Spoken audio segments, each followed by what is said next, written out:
Hello friends, मैं इस video में आप सभी के लिए लेकर आया हूं क्लास 10th मैथ के 20 मस्ट इम्पोर्टेंट क्वेश्चन। तो क्वेश्चन नंबर 1 से स्टार्ट करते हैं। क्वेश्चन नंबर 1 है, निश्चित घटना की प्रायिकता क्या होती है। तो जो घटना फिक्स होता है, जो निश्चित होती है, उस घटना की प्रायिकता 1 होती है। तो इसका करेक्ट आंसर हो जाएगा ऑप्शन 3। दूसरा क्वेश्चन है, असंभव घटना की प्रायिकता होती है। तो असंभव घटना, जो घटना घटित नहीं हो सकती है, उसकी प्रायिकता 0 होती है। प्रायिकता का मान हमेशा 0 से लेकर 1 तक ही होता है। जैसे 0 से कम इसका मान नहीं हो सकता है और 1 से अधिक नहीं। 0 से कम अगर ऑप्शन में दिया हुआ रहे तो वो प्रायिकता का मान नहीं हो सकता है, और 1 से अधिक हो तो वो प्रायिकता का मान नहीं हो सकता है। अब तीसरा क्वेश्चन को देख लेते हैं। तीसरा क्वेश्चन है, निम्नलिखित में से कौन अभाज्य संख्या है। तो अभाज्य संख्या वो संख्या होती है जो स्वयं खुद से और 1 से विभाजित हो और दूसरी किसी संख्या से विभाजित ना हो। तो ये 91 है, ये 13 से विभाजित है, ये 13 से पूरा विभाजित हो जाता है। यहाँ 213 है, तो ये भी विभाजित हो जाएगा। यहाँ 41 है, ये 1 और खुद के अतिरिक्त किसी भी दूसरी संख्या से विभाजित नहीं होती है। तो यहाँ हो जाएगा इसका करेक्ट आंसर ऑप्शन नंबर 3। अब क्वेश्चन चौथा दिया हुआ है, समानांतर श्रेणी -10, -6, -2 और 2 का सार्वअंतर। तो सार्वअंतर बराबर होता है दूसरा पद माइनस पहला पद, यानी दूसरा वाला में पहला वाला को घटा देंगे तो वही उसका आंसर हो जाएगा। तो दूसरा यहाँ दिया हुआ है -6, अब यहाँ घटा देना है पहला दिया हुआ है -10, तो यहाँ हो जाएगा -6 माइनस माइनस प्लस हो जाएगा, यहाँ 10, तो यहाँ 4 इसका आंसर निकल कर आ जाएगा। तो इसका सही आंसर हो जाएगा दूसरा ऑप्शन। अब क्वेश्चन नंबर 5 को देख लेते हैं। तो बिंदुओं 9,3 एवं 15,11 के बीच की दूरी है। तो इसका सूत्र होता है x2 माइनस x1 का whole square plus y2 minus y1 का होल स्क्वायर। तो यहाँ ये x1 है, ये x2, ये y1, ये y2। तो यहाँ x2 दिया हुआ है 15, तो यहाँ लिख देना है 15 माइनस, यहाँ x1 9 दिया हुआ है, तो यहाँ लिख लेंगे इसका होल स्क्वायर प्लस, यहाँ y2 11 है, तो यहाँ 11 लिख देना है, माइनस y1 यहाँ 3 है, तो 3 लिख देना है। 15 में अगर 9 घटाएंगे तो यहाँ 6, तो यहाँ हो जाएगा 6 का स्क्वायर प्लस, यहाँ 11 में 3 जाएगा, तो यहाँ 8, यहाँ 8 का स्क्वायर, तो यहाँ 6 का स्क्वायर हो जाएगा 36 प्लस 8 का स्क्वायर 64। तो इसको जोड़ने पर 100 आ रहा है, ये रूट से बाहर हो जाएगा, 10 गुना 10 करने पर 100 आता है, तो यहाँ 10 हो जाएगा। तो 10 यहाँ दूसरा ऑप्शन में दिया हुआ है, तो यही इसका करेक्ट आंसर हो जाएगा। अब छठा क्वेश्चन है, निम्न में कौन परिमेय संख्या है। तो परिमेय संख्या जो यहाँ √5 यह परिमेय है, √3 अपरिमेय, √2 अपरिमेय है, √16 परिमेय हो जाएगा, क्योंकि ये रूट से बाहर हो जाएगा। 4 गुना 4 16 होता है, तो ये रूट से बाहर हो जाएगा, परिमेय संख्या हो जाएगा। अब सातवां क्वेश्चन है, आंकड़े ये दिया हुआ है, इसका बहुलक है। तो बहुलक क्या होता है, जो किसी श्रेणी में सबसे अधिक बार आता है वही बहुलक कहलाता है। तो यहाँ सबसे अधिक बार क्या है, तो यहाँ सबसे अधिक बार 1 2 3 4 5 6, यहाँ 4 सबसे अधिक बार आया है, तो इसका बहुलक 4 हो जाएगा, यही इसका आंसर हो जाएगा। अब आठवां क्वेश्चन है, निम्न में से कौन किसी घटना की प्रायिकता नहीं हो सकती है। तो प्रायिकता का मान 0 से लेकर 1 तक होता है, 0 से कम नहीं हो सकता है, यानी ऋणात्मक नहीं हो सकता है, और 1 से अधिक नहीं हो सकता है। यानी यहाँ ऋणात्मक दिया हुआ है, तो यहाँ ये इसका आंसर नहीं हो सकता। घटना निम्न में से कौन सी घटना की प्रायिकता नहीं हो सकती है? प्रायिकता का मान ऋणात्मक नहीं हो सकता है, ये घटना की प्रायिकता नहीं हो सकती है। क्वेश्चन नंबर 9 को देख लेते हैं। क्वेश्चन नंबर 9 है बिंदु -4, -5 किस पद में स्थित है? तो इसके लिए ये पता होना चाहिए ग्राफ, ये एक्स अक्ष और ये वाई अक्ष है।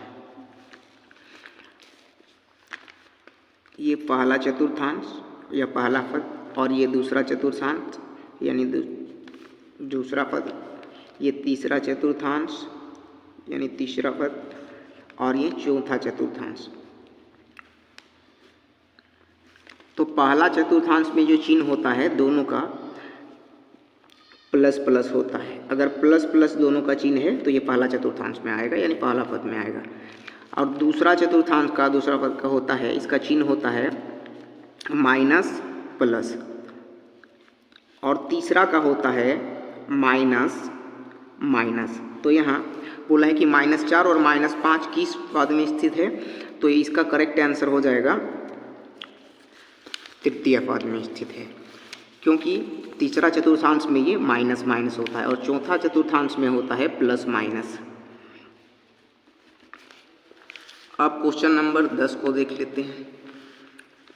बिंदु P दिया हुआ है 8,7 और Q 4,-3 को मिलाने वाली रेखाखंड के मध्य बिंदु का नियामक होगा, यहाँ पूछा है। तो इसका एक सूत्र होता है x1 + x2 बटा 2 और y1 + y2 बटा 2। तो यहाँ x1 दिया हुआ है 8, तो यहाँ 8 प्लस x2 दिया हुआ है 4, तो यहाँ 4 बटा 2 और यहाँ इसका हो जाएगा y1 दिया हुआ है यहाँ 7, तो यहाँ लिखेंगे 7, यहाँ प्लस यहाँ दिया हुआ है -3, तो यहाँ -3 बटा 2। तो यहाँ 8 और 4 12 बटा 2 आ रहा है और यहाँ प्लस माइनस माइनस हो जाएगा, 7 में 3 घटाएंगे तो 4, तो 4 बटा 2। तो यहाँ 6 बार में कट जाएगा और ये 2 बार में कट जाएगा, यहाँ 6 और 2 आ जाएगा। तो ये चौथा ऑप्शन में दिया हुआ है, तो यही इसका करेक्ट आंसर हो जाएगा। अब क्वेश्चन नंबर 11 है 4/20 का दशमलव प्रसार होगा। तो इसमें हर का अभाज्य गुणनखंड करना है। जैसे यहाँ 20 है, जैसे यहाँ 20 है तो देखेंगे 20, यहाँ इसको पहले काट लेते हैं। 4 बटा यहाँ 20 दिया हुआ है, तो यहाँ 4/20 है, तो 2 दूने 4 और 2 दहें 20, 2 1 2, 2 5 10, यहाँ आ रहा है 1/5। अगर यहाँ हर का अभाज्य गुणनखंड 2 आए या 5 आए या इसके अलावा 2 और 5 दोनों आए, तो इसका दशमलव प्रसार शांत होता है। तो यहाँ 5 आया है, हर का अभाज्य गुणनखंड यहाँ करेंगे तो यहाँ 5 है, तो यहाँ हो जाएगा शांत। क्वेश्चन नंबर 11 का करेक्ट आंसर हो जाएगा पहला ऑप्शन। क्वेश्चन नंबर 12 को देख लेते हैं। तो क्वेश्चन नंबर 12 दिया हुआ है रेखिक समीकरण युग्म 2x + 3y = 5 एवं 4x + 6y = 10। तो यहाँ लिखना है ये a1 है, a1 बराबर 2 और यहाँ a2 बराबर देखना है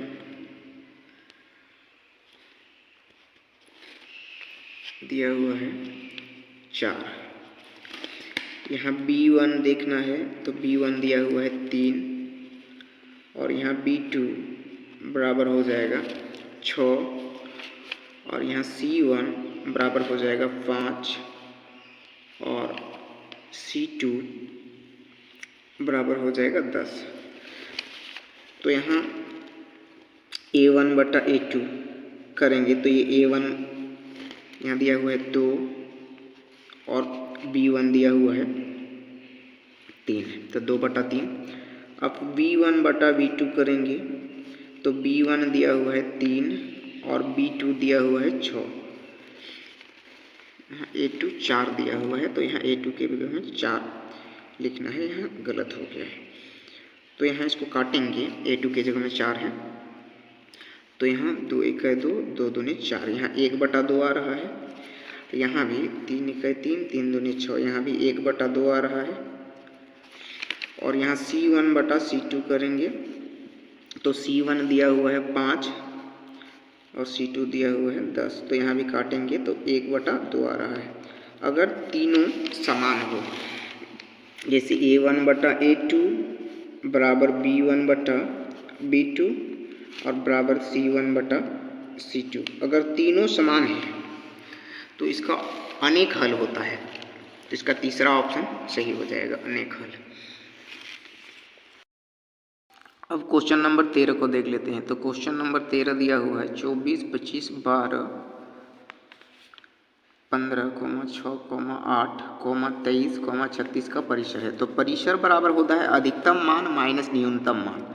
तो यहाँ अधिकतम मान कितना दिया हुआ है, तो अधिकतम मान में घटा देना है न्यूनतम मान को। तो यहाँ अधिकतम मान दिया हुआ है 36, तो यहाँ 36 में माइनस कर देना है, 36 में घटा देना है सबसे छोटा वाला को। तो सब यहाँ न्यूनतम मान दिया हुआ है 6, 36 में 6 घटाएंगे तो यहाँ 30 हो जाएगा इसका करेक्ट आंसर, यानी तीसरा ऑप्शन सही हो जाएगा।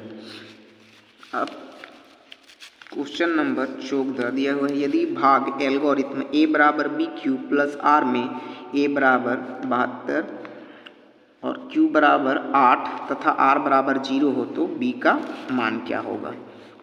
तो यहाँ a बराबर बी क्यू प्लस आर, यहाँ a का मान दिया हुआ है 72 बराबर यहाँ b का मान निकालना है, b नहीं दिया हुआ है, और यहाँ q का मान दिया हुआ है 8 प्लस यहाँ शेषफल दिया हुआ है 0।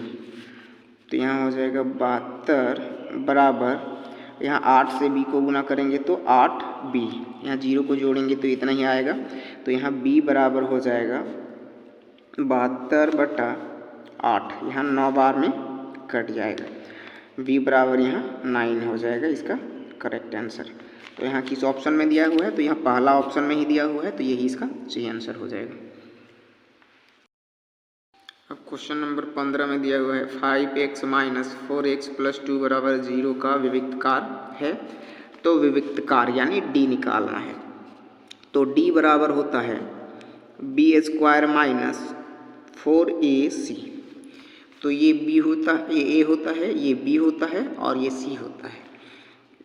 तो यहाँ a दिया हुआ है 5, b की जगह में -4 और c की जगह में दिया हुआ है 2। तो b की जगह में यहाँ -4 है तो यहाँ लिखेंगे -4, स्क्वायर है तो यहाँ स्क्वायर, माइनस यहाँ 4 है तो 4, गुना यहाँ a की जगह में दिया हुआ है 5 तो यहाँ 5 लिख देना है, गुना c की जगह में यहाँ 2 दिया हुआ है तो यहाँ 2 लिख देना है। यहाँ 4 का स्क्वायर -4 का स्क्वायर करेंगे तो यहाँ हो जाएगा माइनस, यहाँ प्लस 16 आ जाएगा, माइनस 2 बार गुना होगा तो प्लस हो जाएगा, और यहाँ माइनस 4 पच्चे 20, 20 दूने 40। अब यहाँ बड़ा वाला में माइनस का चिन्ह है तो माइनस लगा देना है। 40 में अगर 16 घटाएंगे तो यहाँ हो जाएगा 10 में 6 गया तो 4 और यहाँ 3 में 1 गया तो 2, -24 इसका करेक्ट आंसर हो जाएगा। तो ये दूसरा ऑप्शन में दिया हुआ है तो यही इसका आंसर हो जाएगा। अब 16 नंबर का क्वेश्चन को देख लेते हैं। दिया हुआ है AP 2,7, 12 का कौन सा पद 47 है। तो यहाँ का एक सूत्र होता है, तो a बराबर यहाँ प्रथम पद दिया हुआ है 2 और यहाँ d बराबर होता है दूसरा पद माइनस पहला पद, तो दूसरा पद माइनस पहला पद, तो यहाँ d बराबर 5 आ रहा है और यहाँ कौन सा पद बोला है 47 है। तो यहाँ an दिया हुआ है, अंतिम पद दिया हुआ है 47। तो यहाँ फॉर्मूला लगा देना है। an बराबर होता है a plus n minus 1 d।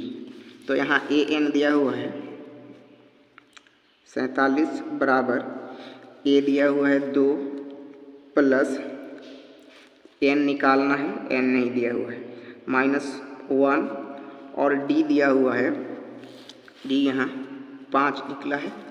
अब यहाँ 47 बराबर हो जाएगा 2 प्लस 5 से इसको गुना करेंगे तो 5n माइनस 5।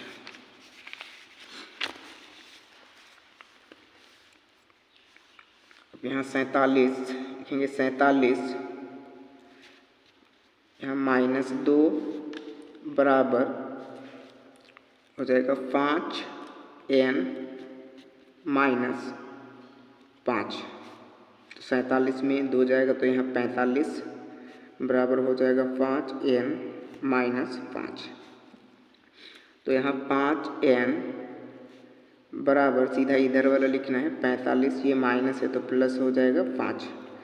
तो यहाँ 5n बराबर 50 आ रहा है, तो यहाँ 10 बार में कट जाएगा तो n बराबर निकल कर आ जाएगा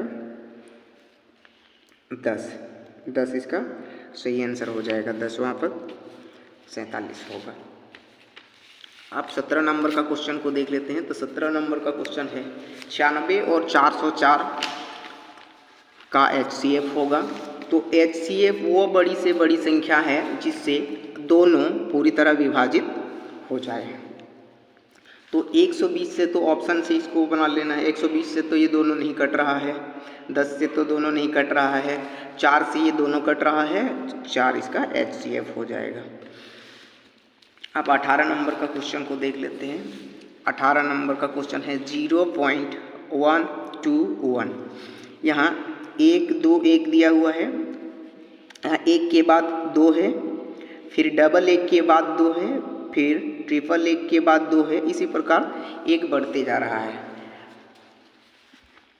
तो यहाँ एक ही संख्या रिपीट नहीं हो रहा है, तो ये हो जाएगा अपरिमेय संख्या।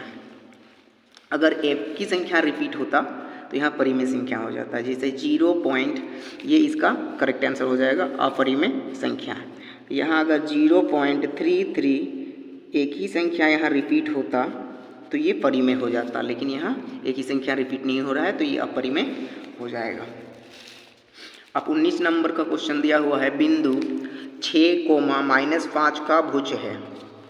तो यहाँ जैसे 6 दिया हुआ है और यहाँ -5, तो यहाँ इसको भुज बोलते हैं और इसको कोटि। तो यहाँ भुज बराबर हो जाएगा 6, इसका सही आंसर हो जाएगा। 20 नंबर का क्वेश्चन है 2 समरूप त्रिभुजों की भुजाएं 3:5 के अनुपात में है। इन त्रिभुजों के क्षेत्रफलों का अनुपात है। तो जो समरूप त्रिभुज की जो भुजाएं दिया हुआ है उसका क्षेत्रफल का अनुपात यहाँ पूछा है, तो इसका वर्ग कर देना है, कुछ नहीं करना है। यहाँ 3 का स्क्वायर और यहाँ 5 का स्क्वायर, तो ये 3 का स्क्वायर यहाँ 9 आ जाएगा और 5 का स्क्वायर 25। तो ये तीसरा ऑप्शन में है, तो यही आंसर हो जाएगा। जो त्रिभुज की भुजाओं का अनुपात होता है उसी का स्क्वायर कर देंगे तो वो क्षेत्रफल का अनुपात हो जाएगा।